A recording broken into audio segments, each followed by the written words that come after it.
1933, you have what's called precast panel. So precast just kind of means like replaceable. Think like giant architectural granite Legos. So if any of these panels are damaged, you just kind of pop them off and then replace them with panels of the same shape, material, or color. Or you can do that to change the look of the building, which is exactly what they did in 2015. They cut the bottom 2 floors the original gray, but replaced the other 38 floors with a stark ivory white coloring, the granite panels, just to help it pop out a little bit more. They were worried it was starting to blend into buildings around it, and they wanted to have a more unique appearance on the outside. Oh, that. I hate to do this to you so quickly, but take a fast look here on the left-hand side for the tallest building in the city of Chicago. We're going to talk about this way more later on today, I promise, but I didn't want you to miss it. Right now, on the left-hand side, at 1,453 feet, 442 meters, it is the iconic, the historic, W-I-L-L-I-S, pronounced Sears Tower. Finished in 1974 as the Sears Tower. It has been the Willis Tower since 2009.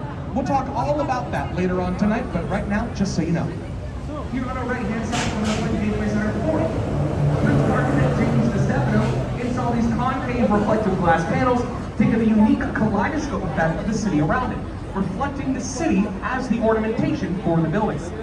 Reflected off the side of it here on our left. This is 300 South Blacker. You guys see this mural on the outside here? This technically is the world's largest "You Are Here" map. You see it? Mm-hmm. So the light gray is the river and the road, and the red rectangle showcases where 300 South Blacker is and where you are right now. So you know what that means. If you ever lost in the city, you just gotta jump in the river, swim down here, and find out where to go. Yeah? Absolutely not. I would not go swimming in the Chicago River. But here on our right-hand side, we're coming up on the old Chicago Post Office. Finished in 1933 by firm Graham Anderson Probst & White, which is the same firm, by the way, that has the merchandise part back there. So we're kind of known for these large, like giant. Where's the post office? It's a mixed-use building today. Is that the post office, John? Like a little shopping mall area and like different restaurants, people meet, stuff to do, stuff to eat. But the rest of it is all office space above that.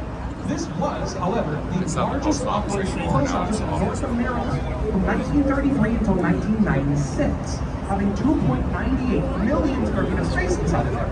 Now, our post office was so big because it had we had all of these catalog companies in the city. Remember, we had all the products everywhere in the planet, and it all came through here, the Chicago Post Office.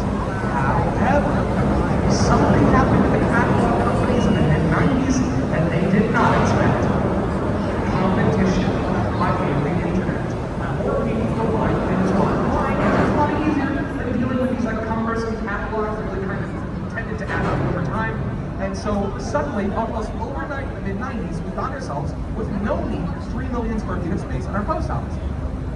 And so we moved across the street into the new one and left this one totally abandoned from 1996 until 2016, which is when our savior swoops in from New York, a firm called 601 West that specializes in taking old government property and turning it into something else, which in this case is offices. However, think less cubicles, it's more like open concept, millennial office space, you know, with like hanging gardens and beanbag chairs and cool guy offices and personal Starbucks. Over here on the right-hand side, we're coming up on the new Chicago Post Office, designed in 1996.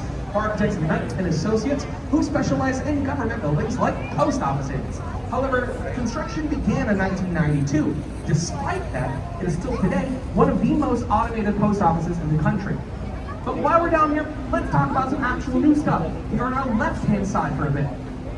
So this is our newest park in the city called the Chicago South Bank. Brought 2 towers with it in 2019 and 1 new tower last year.